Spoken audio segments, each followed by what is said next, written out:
Good morning. My name is Alex Padilla. I'm the director of the Exploring Economic Freedom Project. And today I'm very pleased to welcome Professor Bruce Benson, who is a DeVoe Moore Professor and Distinguished Research Professor in Economics. He's also the Courtesy Professor of Law and Director of the BB&T program in Free Enterprise at Florida State University. Professor Benson has published over 135 academic journal articles and over 65 chapters in edited volumes and 4 books.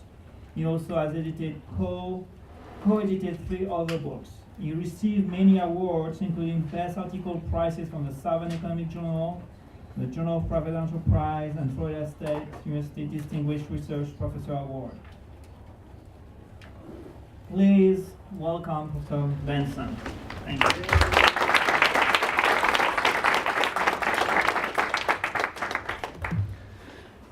Thank you, Alex, and thanks for inviting me. It's a good time to be here to talk about drug policy, I guess, because Colorado is actually considering improving their drug policy. The reason for the title here, Economic Anatomy of a Drug War, updated back in 1994. I co-authored a book with the title Economic Anatomy of a Drug War, and we wrote a few more articles after that about drug war issues.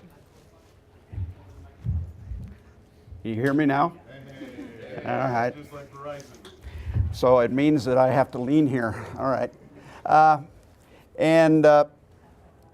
So a couple of years ago, I decided to get back into the drug policy literature and see what had happened since then, see how many of our arguments have been refuted or supported, and so on. And that led to a paper recently in the Stanford Law and Policy Review. So now I'm on the circuit talking about drug policy again, looking at the changes. And of course, I'll just start out with your own amendment that's on the ballot. You should vote for it.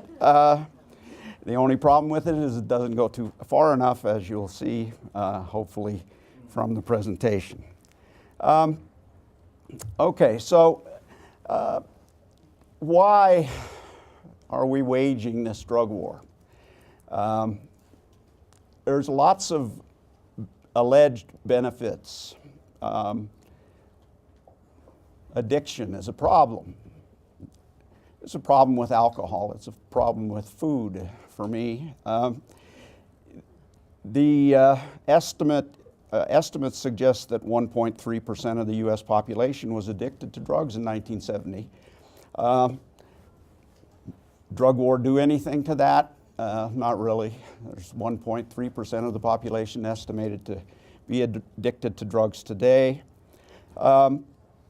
The claims that drugs destroy families and lives and neighborhoods and all those sorts of things are true when they're illegal.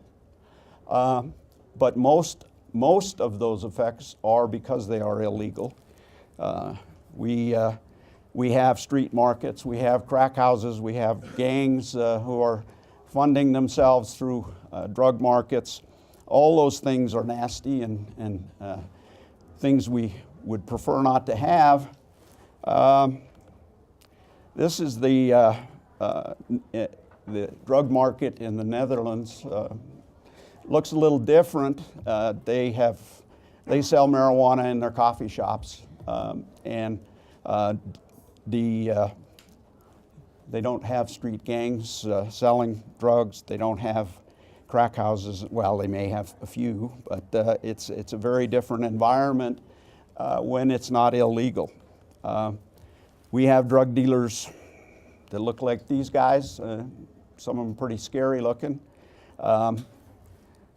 Legal drug dealers look like this. Not all of them, but she's not nearly as scary looking as the illegal drug dealers. In a legal market, this is a picture of actually a Colorado medical marijuana store. The competition is through product variety, as you can see in this picture, lots of different varieties that are being offered here. Product quality, reputations for producing goods that are not, tainted or something like that.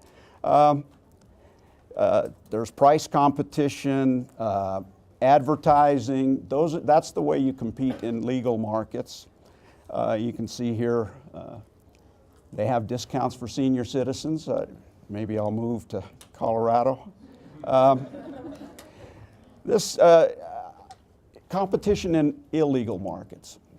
Well, this is the most advertising I could find.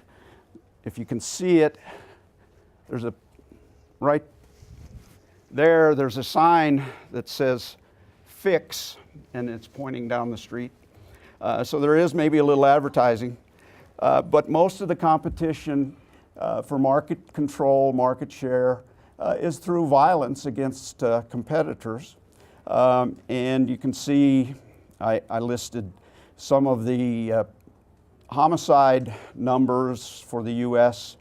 and the percent that are supposedly drug-related. These are lots of different kinds of homicides, of course, against rivals, against customers who don't want to pay, things like that. But that's a lot of people being killed. In relation to the drug war, those are costs that we don't calculate when we add up budgets. Lost lives.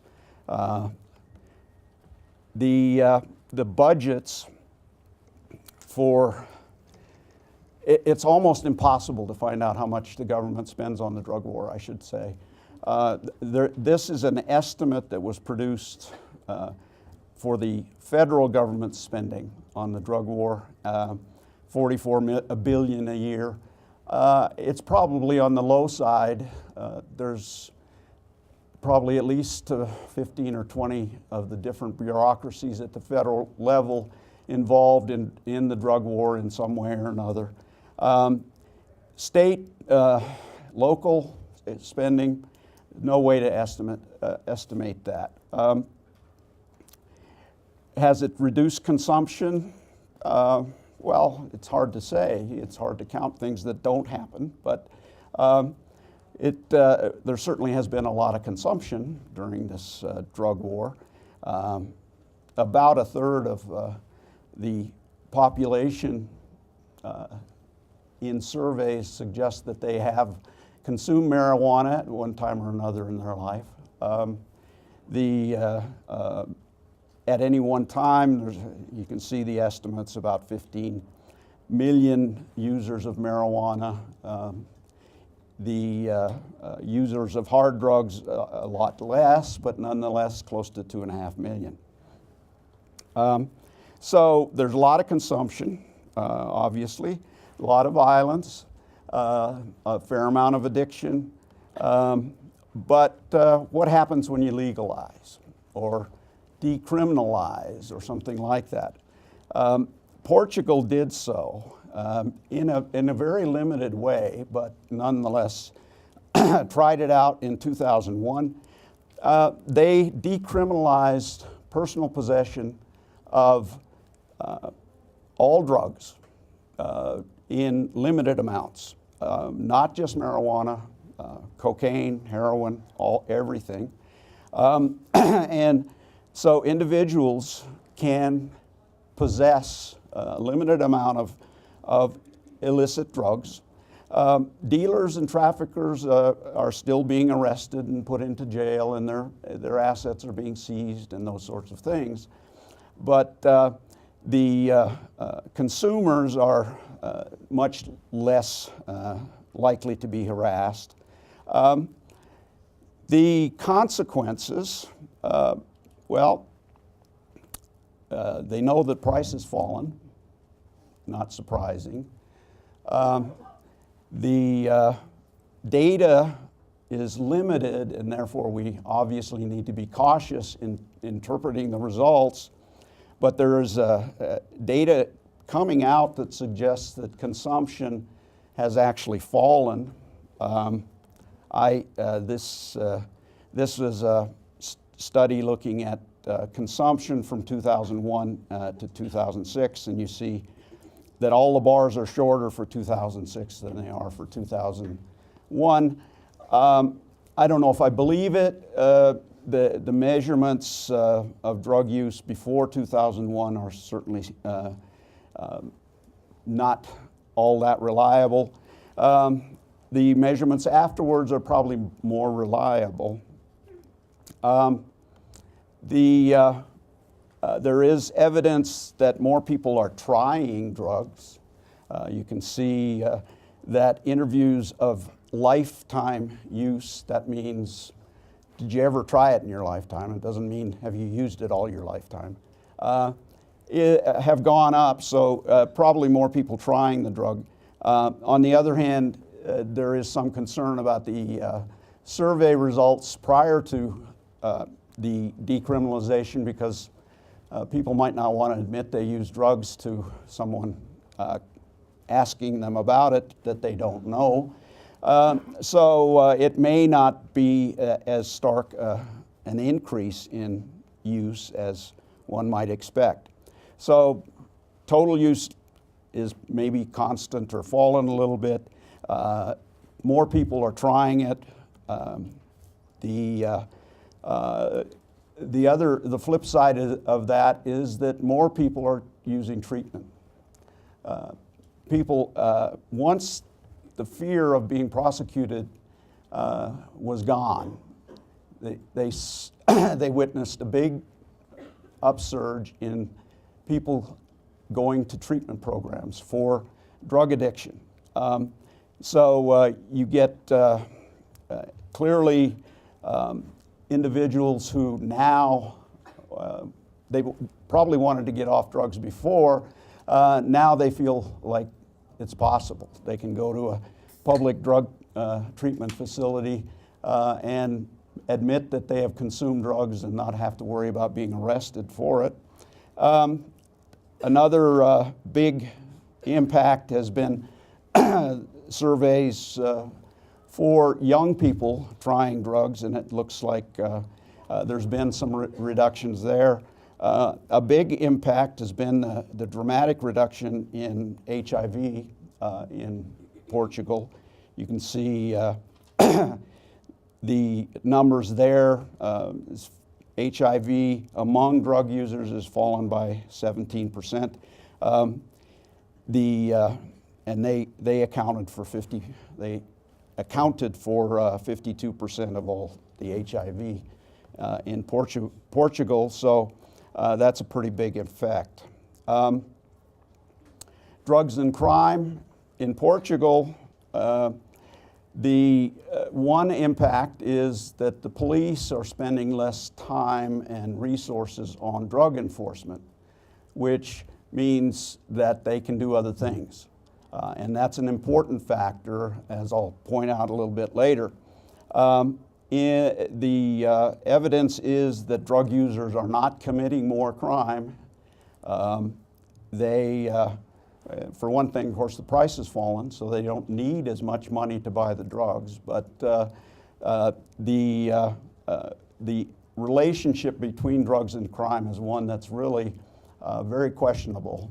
So we'll look at that a little bit later. There was initially a reduction in drug-related deaths. This decrease in deaths has decreased. The rate at which it's decreasing has fallen. At least it looks like that, but apparently they've also instituted some new practices in Portugal, and they're doing a lot more autopsies and things like that, so they're finding more drug-related deaths now, but about the same level as before the decriminalization, but it may and probably is because they're measuring it better. Do drugs cause crime? Drug users steal, some of them do. Some of them steal a lot to support their habits. People steal to buy things, whether it's drugs or tennis shoes or whatever that they want to buy and can't afford to buy. Many people do steal. Is it the drugs that causes it, or is it something else? The data for the U.S. kind of suggests that there might be a relationship.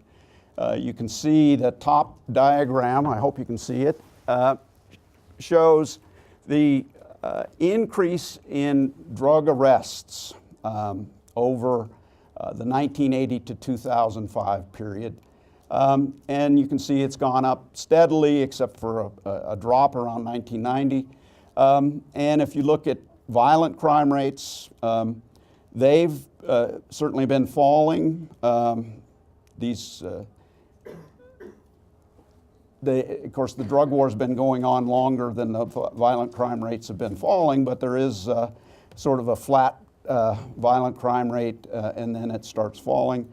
Property crime rates have been falling for a long time. They actually started falling before the Reagan upsurge in the drug war. So whether it's a causal relationship or not is something that has to be studied empirically. There is a correlation, but is there a causation? Interesting studies by the Bureau of Justice Statistics that look at the timing of people taking up these various activities, criminal activities and drug use. And they find that a substantial portion of the people in jails and the people in prisons tell them that they actually started stealing stuff before they started using drugs. And some of them, I think the average for the one group is about 2 years before. So they get into the illegal activities, they start having some money to spend, they find out the risks of doing things illegally are not all that high, and so they probably decide they're going to get into the drug market as well. So that timing doesn't suggest a causation, certainly at least from drugs to crime. This is kind of a complex story, but we obtained data from the Florida Department of Law Enforcement. They didn't really want to give it to us, but we were doing a project with funding from the state legislature, so they had to. And we looked at the arrest history of people who were arrested in 1987 for drug crimes. And you can see here, these are for violent crimes, that a substantial percentage, 70 or higher percent of virtually every category, do not have a previous arrest for any kind of property crime. Doesn't mean they haven't committed them, but there is no a previous arrest. But the most important thing here is the last column, which essentially is an effort on our part to see how concentrated property crime is among the drug-using population. And we find that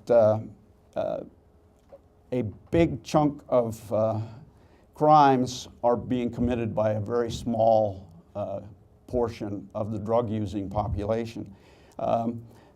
There's people in this sample who are arrested for possession or something like that, and they have committed they've been arrested 7 or 8 times for some sort of property crime.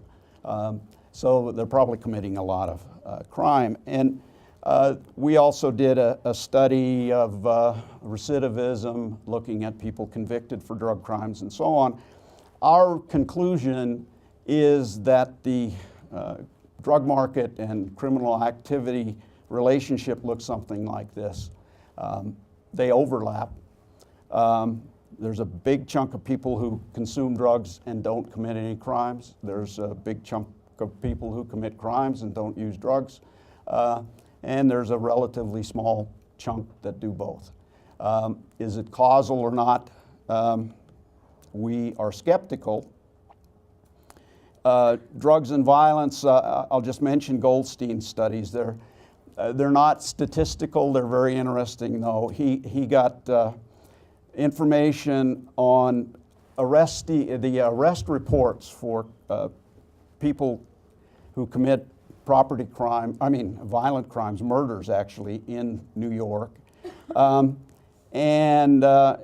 He has information as to whether they consume drugs or not as well. And he looks at this relationship and he says, there's 3 possibilities. There's 3 things that might suggest a relationship between drugs and homicides. One might be this psychopharmacological effect, that drugs mess up your brain and you do foolish things or violent things. There is some evidence that alcohol does that to people. I don't know about marijuana. I kind of doubt it. The other is economic compulsion idea, that people on drugs need money, and so they go out and commit robberies, and those robberies go wrong and somebody gets killed. And then the third one is what he calls systemic factors, which essentially arise because they're dealing in an illegal market. An illegal market that competes using violence, that enforces contracts using violence, that is under scrutiny and attacked by police threatening violence. And his studies suggest that 414 New York homicides in 1988, 218 could be called drug-related. Of those, he found about 7.5% that might have been psychopharmacological. There might have been, PCP or something like that induced some violence. But he does point out that out of that 21 of them were also consuming alcohol. So it may well be that it's the alcohol and not the drugs, depending on the kind of drug. He says out of 218, 161 were systemic, associated with the fact that it's an illegal market. So much of the violence then is in the illegal market, or because it's an illegal market. One of the things we looked at in our studies was the scarcity of criminal justice resources. All resources are scarce. I'm sure Alex has told you that in his classes. And that's true of criminal justice resources as well. We looked at the data on drug enforcement suggests that there was the real increase in drug enforcement started in 1984. So we compared prison admissions for drugs prior to 1984 and then looked just a few years later in 1989-90. And you can see the numbers, they're pretty striking. This is Florida data. 1,620 admissions for drug offenses in 83-84, 12,516 admissions in 89-90. that's a 800 and what is it, 85% increase or something. What happens to Florida's prisons as a consequence of this? They get crowded. And the federal judges order them to alleviate crowding. So they have to institute an early release program and administrative gain time. And so every time someone comes in the front door, somebody has to go out the back. So essentially, the length of sentence or the portion of sentence served is falling off dramatically during this period. The average portion fell from around 52% to around 33%. But a lot of those were serving 15 to 25% of their sentences. If punishment is a deterrent, then that suggests that we're not deterring crime as effectively as we used to. One study by somebody, I can't pronounce his name, and Levitt, found that essentially for every drug criminal we put into prison, one criminal, either drug or non-drug, has to be released, even, and this is across all states. What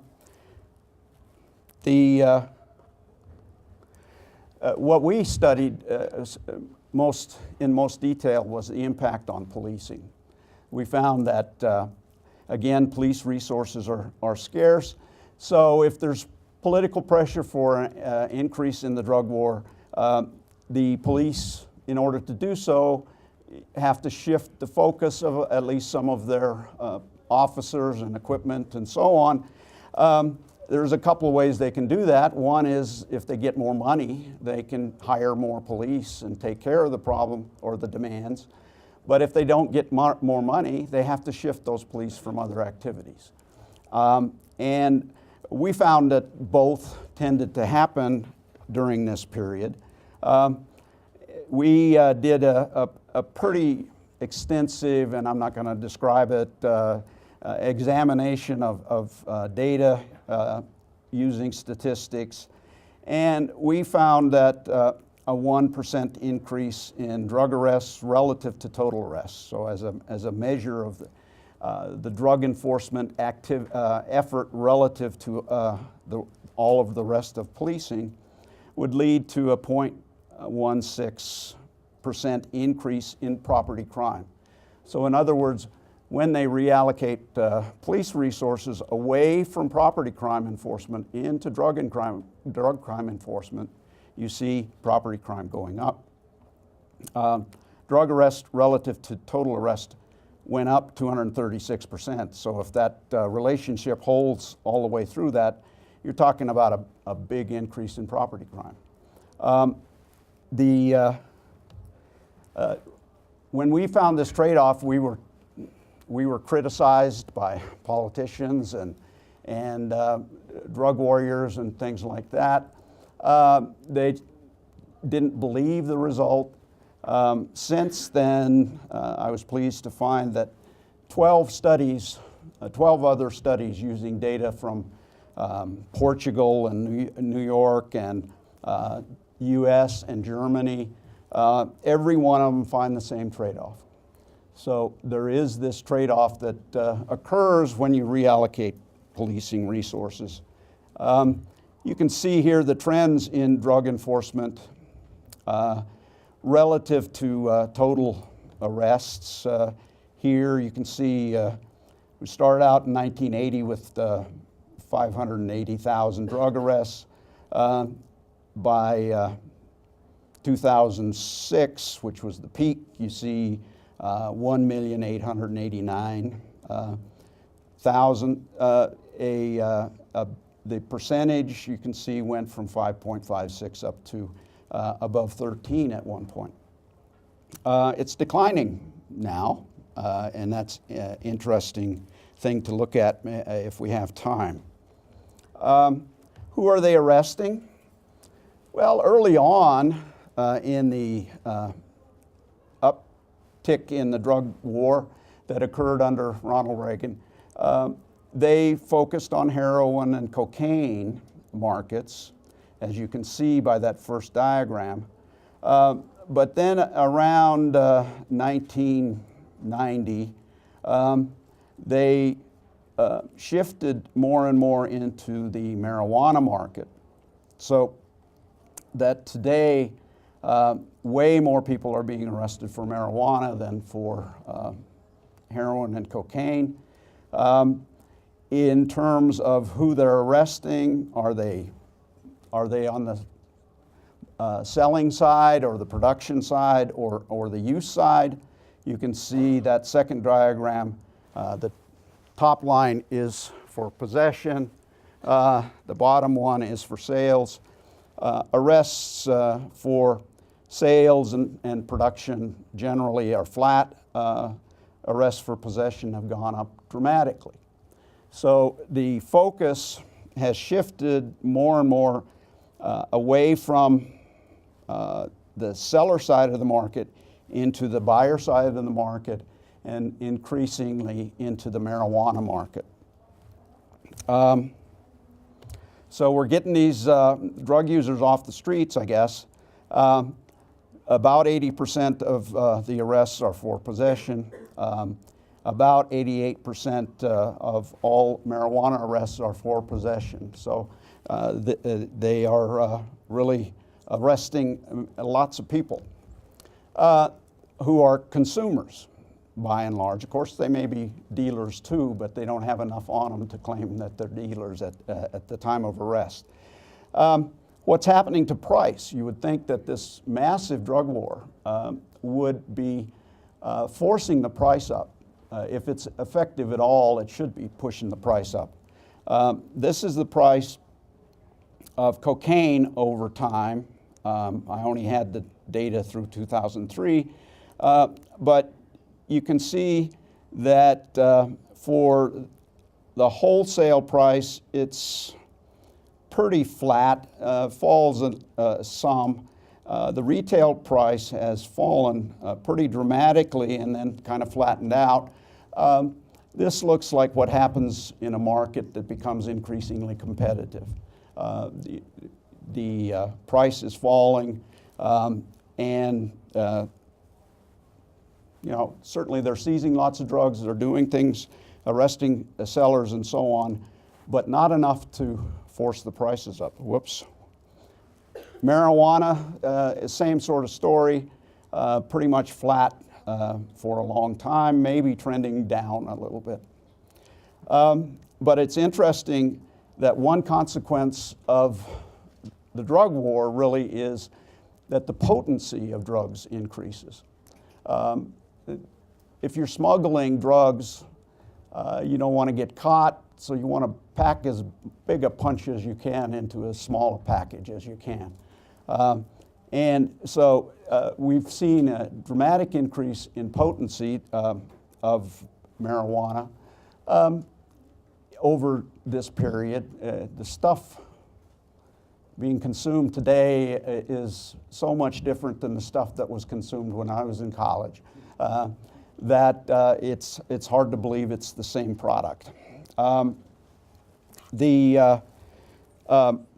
If you think about it, when we tried prohibition of alcohol, at the beginning, the U.S. was a beer drinking society. During prohibition, it shifted from beer to hard liquor, white lightning, stuff being smuggled in from Seagrams in Canada, stuff like that. The potency of what was being consumed was way higher. Then we end prohibition, we're a beer drinking society again. So these kinds of consequences oftentimes aren't recognized. What about the non-monetary costs of the drug war? Well, as I tried to point out, systemic violence, increased potency of drugs, taking scarce policing and prison resources away from the control of non-drug crimes. Those are things we looked at in our studies. Obviously, other things like civil liberties issues, corruption, tremendous amount of corruption because there's so much money floating around in drug markets. And of course, as we've failed to control demand in the US, we've increasingly moved overseas and bribed various politicians to fight the war for us against suppliers. So we have spent tons of money in Mexico and Colombia and Peru and places like that that are sources of drugs. The amount of violence in those places is staggering. The drug war in Mexico is a real war. I mean, these are military people involved. The government just issued an estimate of drug war deaths in Mexico, 2006 to 2012, and you see it's about 47,500 deaths due to the drug war in Mexico. There is some suggestion that the government is understating this impact. One estimate coming from a civil liberties group suggests that the death toll is closer to 67,000. So that's a tremendous cost in human lives that doesn't go into that budget calculation that we talked about. We really, our big push initially was in Colombia. I like this picture because it turns out, you know, because the drugs are illegal, some people make huge amounts of money.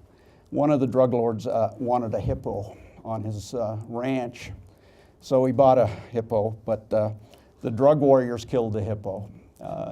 You know, so I guess they do some things.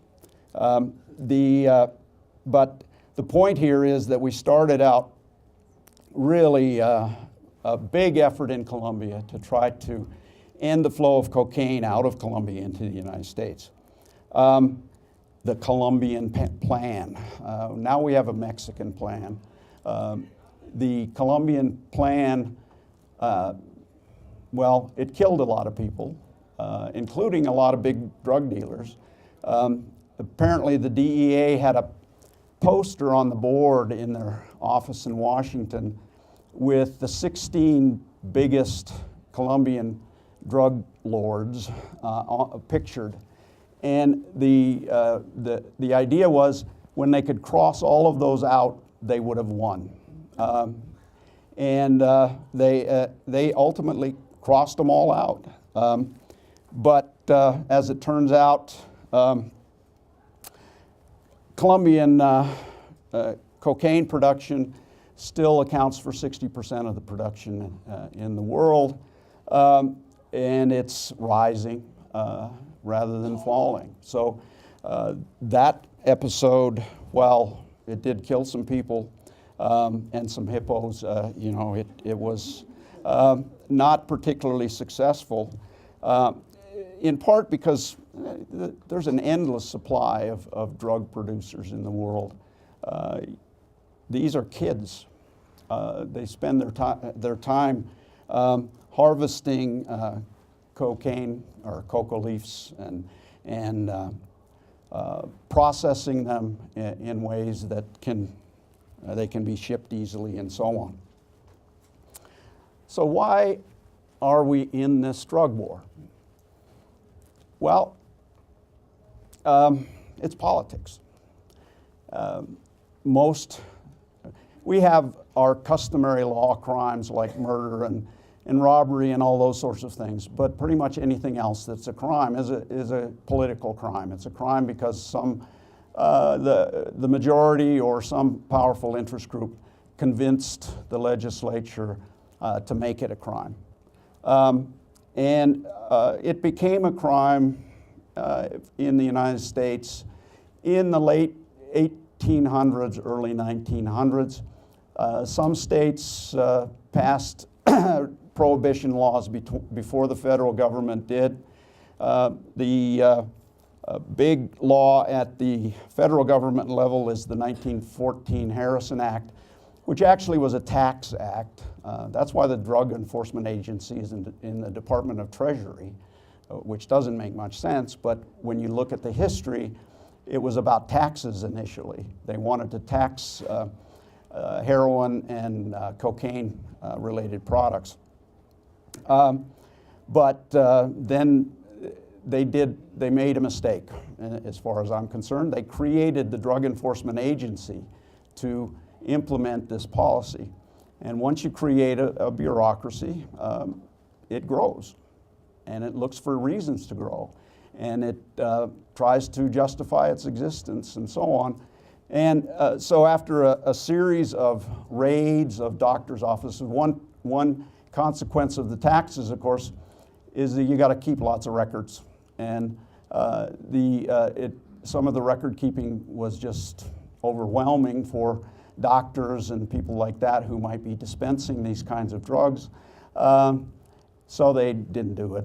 And they were raided and punished for it. And through a series of court cases, these drugs became ultimately illegal. So that's one reason. Why did they become illegal at this time? Well, this is Prohibition period too. The temperance movement is very strong in the United States at that time.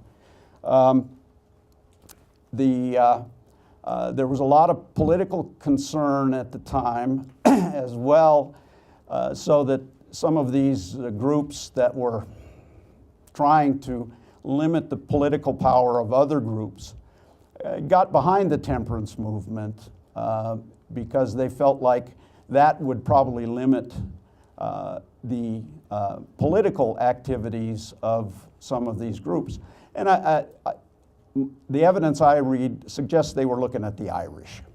The Irish, all their social activities centered around the pub. Their political meetings were at the pub, their social meetings, everything was at the pub.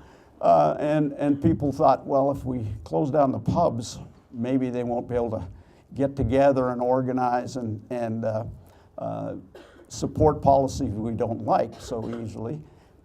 So that's a story anyway. And the same sort of story has been told with heroin and the Chinese, and with the marijuana and the Mexican population. Whether those are true or not, some people certainly have provided a lot of evidence to suggest that they're worth thinking about. As I said, the Harrison Act created a bureaucracy, and over time, then you end up with criminalization of opiates, cocaine, other hard drugs. In the 1930s, the DEA was looking for another target that would allow them really to expand.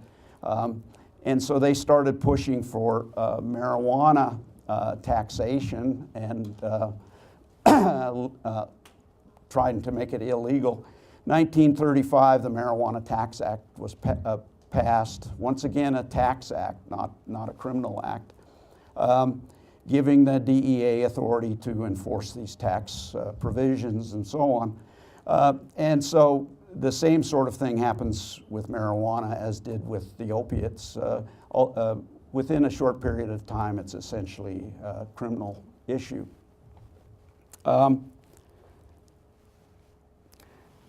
We started, I'm not used to being this close to a microphone. We started our studies in the 1980s. In fact, a Republican legislator in Florida who had been a econ graduate from Florida State, called my colleague up and said, is there any economist studying drug policy? He said, seems like we're throwing money at this thing and nothing's happening. Are there cost-benefit studies or anything?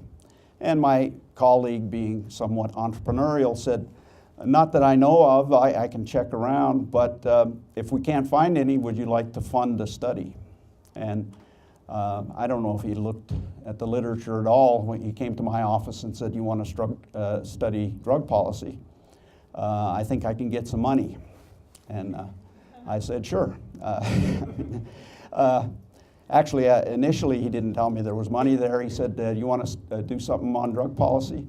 And I said, well, I'm a libertarian. I don't know what I'd say, legalize, but that you can't write that too many ways. And he said, well, I think we can get some money. And I said, well, let's think about it. And within an hour, we had a list of things that we thought we could do if we could get the data. And so we got a lot of Florida money to study the drug policy and tell Florida it was wrong. I don't know what to say. They didn't listen to us. The Reagan administration, 1982, often is cited as the date of the beginning of the Reagan drug war, or the upsurge in the drug war that really has continued from then on. He gave a speech calling for a war on drugs, and there was a response at the federal level. They increased their efforts against smugglers and so on, but a real drug war has to be fought by state and local troops. The feds don't have enough resources to do it all. And they really didn't convince the locals that they should be involved in this. And we tried to figure out why they were, looked at all sorts of things, public opinion polls, people, about 1 or 2% of the population at the time thought drugs was an issue that deserved more attention. We looked at crime rates to see if crime was rising, and that might be an excuse, but actually crime rates were falling at this time.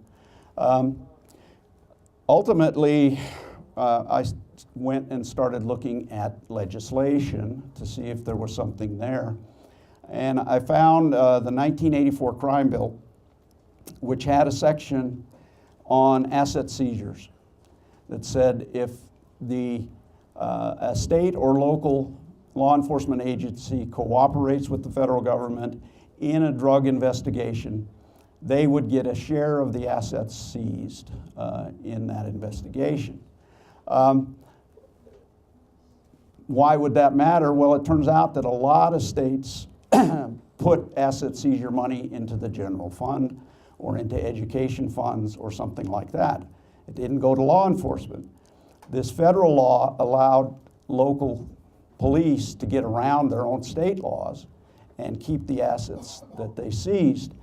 And within a couple of years, they went a step further, and they started an adoption program. The federal government said, well, if there's no federal agency involved and you seize assets, if you charge them under federal statutes, we'll adopt your seizures and pretend like we were involved in it, and we'll charge you 20% and give the rest back to you. So now the federal government doesn't even have to be involved. The money goes to, by and large, to the state or local police that are doing it. And we've seen huge increases in, I'll skip that. We've seen huge increases in seizures. I've got a few figures I'll show you in a second. But one response to that was that states started changing their laws too. After all, why give the federal government 10 or 20% of your seizure? Why not just keep it all? So state laws started changing as well. And we looked at the data. We found that, here's some numbers here. The drug arrests per 100,000 population was 363 in states that didn't allow the police to keep the seizures under state law. It was 606 in states that allowed police to keep the seizures. Now, that might be because there's more drug consumption or more crime or something like that in those states, but that's a big difference.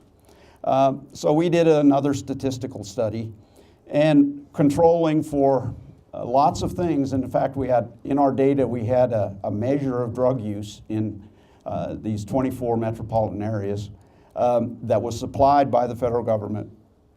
We found controlling for drug use, crime, all the other kinds of things that might influence police decisions about making arrests in drug enforcement, that essentially the only thing that mattered was that law that said the police get to keep the seizures. So a friend of mine said this was really a way to compensate the police for the interstate highway system. When we put in the interstate highway system, they had to give up all those speed traps that they had all over the place on the old highway system, and they could keep that money. Now they can keep this money. I don't know if that's true, but it certainly has provided a dramatic incentive for police to be involved in drug enforcement relatively more than they used to be.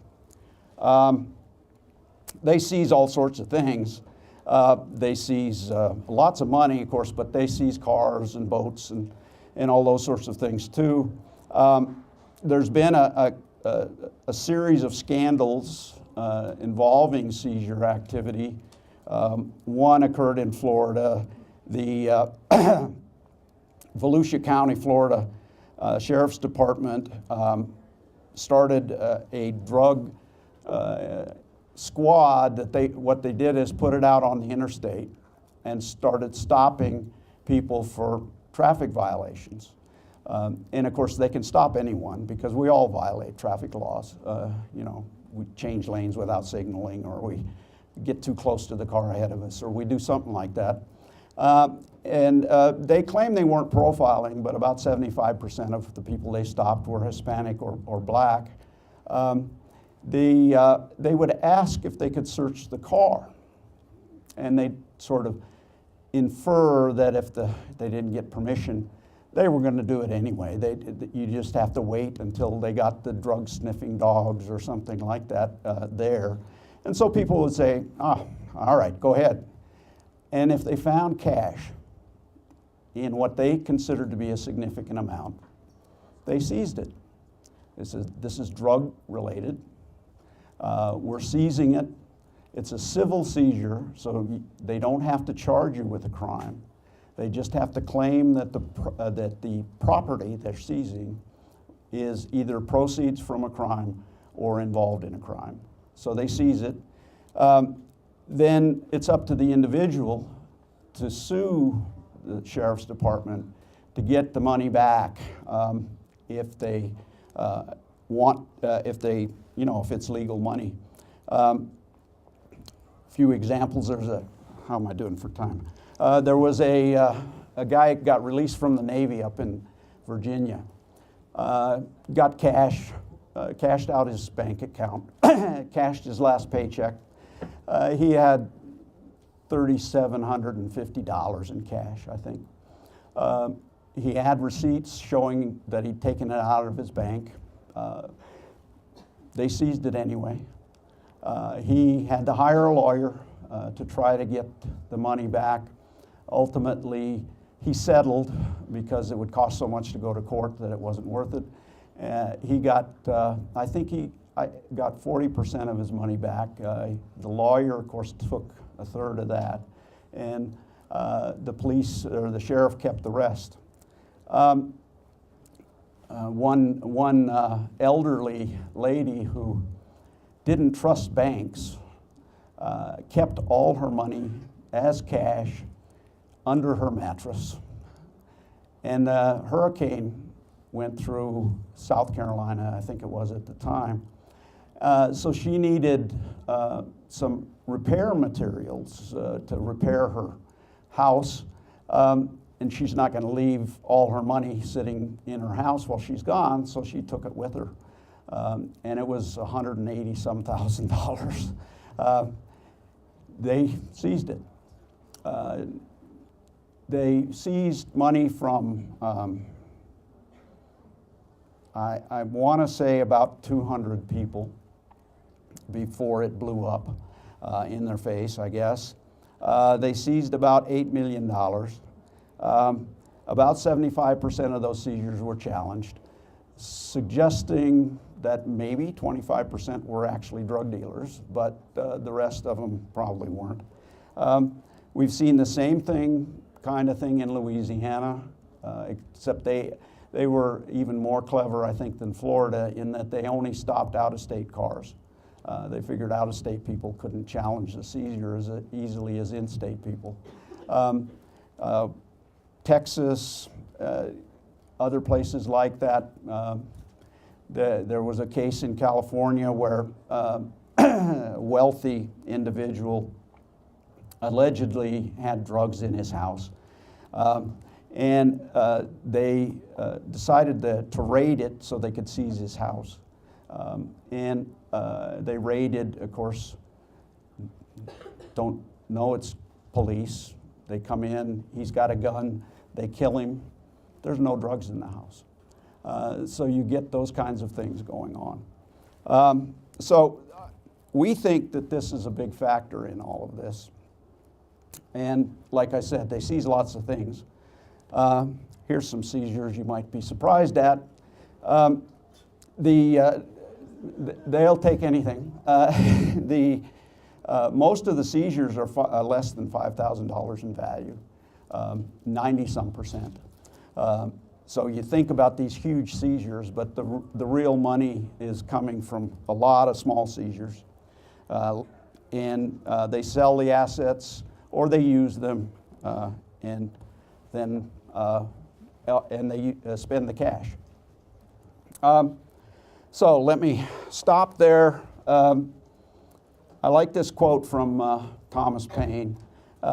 He says, a long habit of not thinking a thing is wrong gives it a superficial appearance of being right. We've had a drug war for a long time. It seems like the right thing to do, I guess, but I don't think it is. I think it's been a tragic mistake.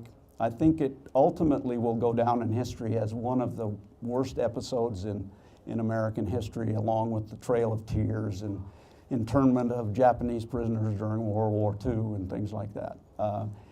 It's crushing our civil liberties in many ways, including asset seizures that we are guilty until we prove our innocence with, and that sort of thing. I'm perfectly happy to answer questions if you have them. If you have to go to class or something like that, thank you for coming. I'll hang around for a while.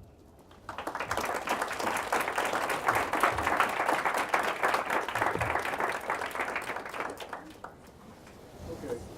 Knowing how much the government is involved in some of these nefarious activities regarding seizures, why would anyone want to include the government into the process where we have legal dispensaries? Why would you want to add more government to a process that is inviting more capitalist ventures? What is the idea behind adding similar contentions like alcohol, tobacco, and firearms to marijuana? Oh, I absolutely agree. This is your amendment is far from perfect. That's a big problem with it is that it's mandating a lot of regulation and taxation. A lot of illegal markets arise because of taxation. So if the taxes are set too high, it's just going to push it back underground. There was interesting episode. A few years back, Quebec put really high taxes, excise taxes on tobacco products. People in Canada want to consume Canadian cigarettes, I guess, so they started smuggling them across the border into the US from other provinces, then smuggling them back into Quebec without the stamp for taxes on them. And organized crime got involved. There was a 60 Minutes, I think, show where they're standing with this policeman watching these boats going back and forth across the St. Lawrence River full of cartons of cigarettes. And the guy asked the cop, "Why aren't you stopping that?" And he said, he pulled out his little pistol and he says, "I've got this, they got machine guns." You know, you get the same, you need a war on tobacco if you set the tobacco prices too high or taxes too high. So I'm in total agreement. I would like to see the government completely out of the process if we could do that. I still think I would vote for the amendment just to get the process moving in the right direction. But all right, with the mandatory minimum laws that's in effect, with large indictment, it seems that a lot of the kingpins are the ones that get off more than the people that are just small users or anything. And the kingpins are getting off, getting less time than those people with less criminal history and with less involvement in the large indictments, which they get more time, and the mandatory minimum allows them to get sentenced 10 to 15 years and things like that, which the government asks them to provide information about kingpins of which they don't even know about in these large indictments. And kingpins is the ones that get less time, they're back on the streets, and their involvement in more drug and things like that. So what do you think can happen with things like that? well, first of all, we don't need, if we legalize drugs, we don't need illegal production. You know, when alcohol was illegal, you had the moonshiners and all of that stuff that went along with that. And of course you had smuggling because Canada didn't have prohibition, and so alcohol was being smuggled into the States. But you know, if it was, as soon as prohibition ended, of course the big Budweiser shifted back to making beer, and you get all the domestic production, and you're getting production of stuff that you know what you're getting.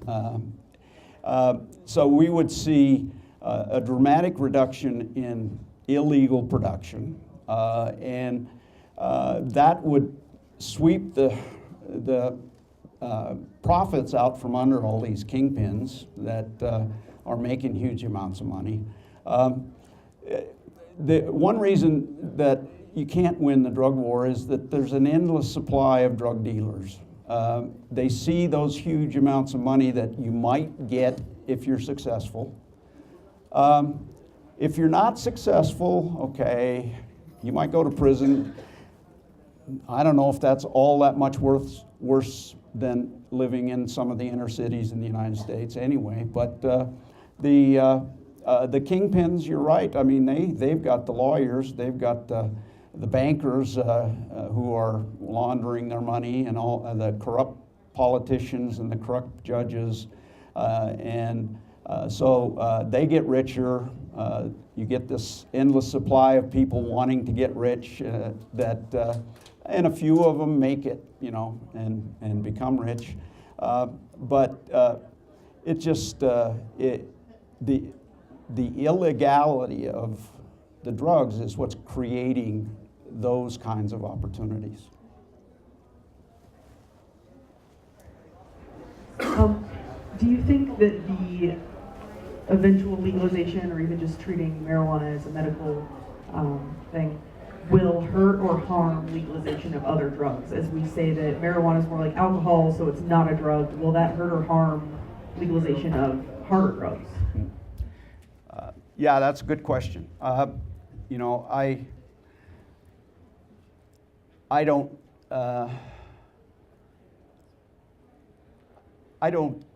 think it would hurt, but it certainly could. It would, when you have groups perhaps trying to push for legalization of lots of stuff, if you legalize the biggest chunk of that stuff, marijuana, your groups probably won't be as big, you won't have as much political funding and those sorts of things. So there could be a political consequence to that.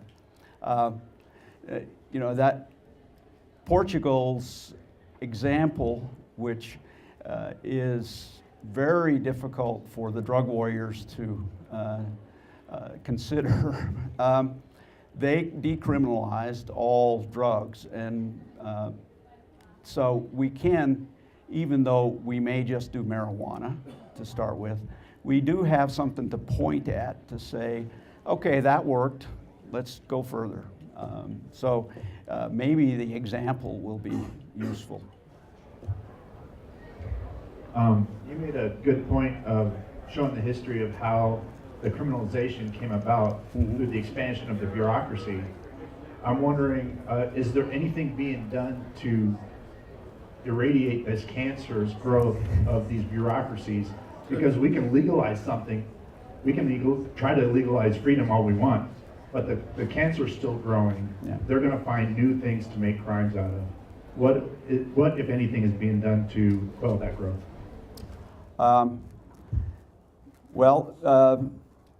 One thing, of course, is that our economy crashed, and so lots of governments have had to cut back substantially. One place some cities have made big cuts is in policing. But the federal government, of course, isn't nearly as constrained because they make the money, and so they don't have to face a budget constraint. I don't see anything that is moving us in that direction other than the potential for legalizing or decriminalizing as much as we can, and then you know, sometime the Supreme Court's going to have to decide that if a state has different laws than the federal government, the state law should trump the federal. As it is now, even passing your amendment will probably actually bring more DEA into the state. You know, once you create a bureaucracy, it's really hard to get rid of them. I gave a talk in Korea a few years ago about deregulation, and they were talking seriously about reducing economic regulations, which was great, but I said, you got to bureaucracy too, because if you don't get rid of the bureaucracy, it's just going to come back. So yeah, there's a lot of problems with the existence of DEA, and you know, Customs and Coast Guard and all of those other agencies that are getting budget increases because of their activities in the drug war. Now, of course, we're starting to send Army as well. We sent 600 troops into Honduras as part of the drug war. And I think we just sent some more troops into Africa now. We're expanding our horizons and going after drugs in Africa as well. I've read that there's been growing opposition to the war on drugs in countries where the production happens. Mm-hmm. Do you see any legislative response stateside happening at all? Well, of course, a big reason for those countries being heavily involved in the drug war is that they're being bribed by the United States government. They're getting big amounts of money from us to be part of the drug war. And I'm sure that the threat that's being made against to Mexico, for instance, is we're going to cut you off if you don't continue the drug war. So there is that activity. It's the wrong kind of response in my mind, but that's probably the biggest response coming out of Washington in those regards. We do see actually Italy decriminalized drugs, a substantial category of drugs before Portugal. We do see that happening, and if some of these Latin American countries decide to legalize, I don't know what the U.S. government will do, but it's taking the war away from them if they do that. So I have high hopes for those kinds of changes. Amendment 64 estimates that we're around $40 million a year that will be added to the school budgets from the amendment proposed. Number one, is that an accurate estimate in your opinion? And then question number two would be, with that taxation on the product, will you see like an increase of production of the product, which would lead to a lower price? Or do you think the price overall will just increase on the market? Well, taxes get treated as costs for firms, and so it's going to raise their cost of doing business. Legalization might have some other impacts on costs. If there's economies of scale in production or something like that, you might start seeing bigger firms that can reduce costs. I don't know if there is. But the implication would be that you're going to get the forces of competition driving price down, and you're going to get the taxes driving price up, and it's going to depend on how significant the taxes are. One problem I see with even a lot of advocates of decriminalization or legalization is that they say, and then we can tax it, and if they tax it enough, they're just going to drive it back underground. And so that's a bad part of the amendment, although it's not a surprising one. And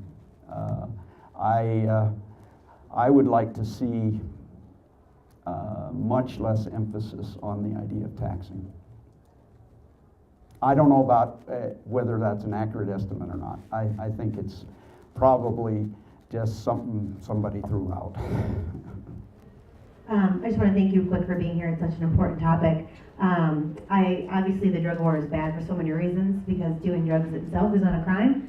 But what I've been hearing a lot about lately, and I think it's just because the news media is just picking up on it a little more, is drug raids to houses that know there's no drug dealers there, which obviously is a problem in itself. But do you know if there's any statistics about how often that happens? Innocent people have their houses raided, or their animals killed, their children, terrified? Nobody keeps those statistics. I mean, some cities you could go to and probably get some information, but it's the resistance, the blue wall or whatever they call it, is very strong. They don't. They want to investigate these kinds of problems with their internal affairs departments. They don't want information out. If it hits the papers, we know about it. But if it doesn't, it's going to be very hard to find out. And that's one. There's lots of anecdotes, but that's all we can point to. Oh, there are statistics on killings by police and whether they're, quote, justified or not. But you don't know if that was a drug-related thing or why the killing occurred. Hi, thank you so much for being here. If I may pop back to the taxes issue for just a moment. My name is Betty, and I'm the advocacy director for Yes on 64, the campaign to regulate alcoholic alcohol. Great. So, just to shed some light on the taxation issue, the 15%, or the excise tax that is permitted under Amendment 64 is capped at 15%.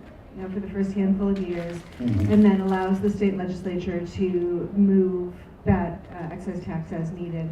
The $40 million referenced earlier, it looks like he's gone, is an earmark to our school capital construction fund, and the estimates of tax revenue in the first handful of years are closer to about 48 million, up to 120 million after that first handful of years. But the cap was put in place intentionally to disempower the underground market in the first handful of years of regulation. Yeah.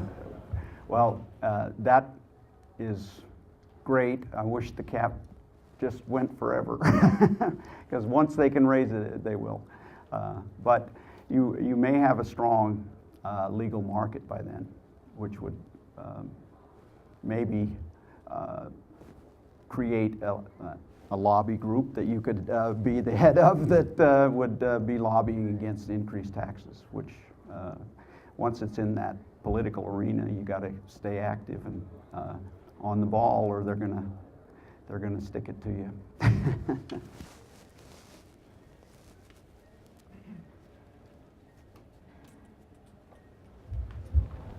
In regards to the negative externalities associated with decriminalization or just legalization in general, do you know if there was any excess burden to the healthcare systems in Portugal after the decriminalization? Well, after the there's been an increased demand for treatment, and a lot of that treatment is publicly provided. So there is that increased demand for public services associated with the results. There was initially, as I said, a drop in drug-related deaths. There's been a big drop in HIV. The spillovers of drug use have probably declined rather than risen. The crime rates are falling. Of course, they're falling everywhere, so we don't know if that's due to the decriminalization or not, but it may be in part due to the fact that police are spending a lot less time looking for drug consumers and more time looking for real criminals, which would be a positive spillover as well. Most of the dire impacts of legalization or decriminalization just don't show at all in Portugal.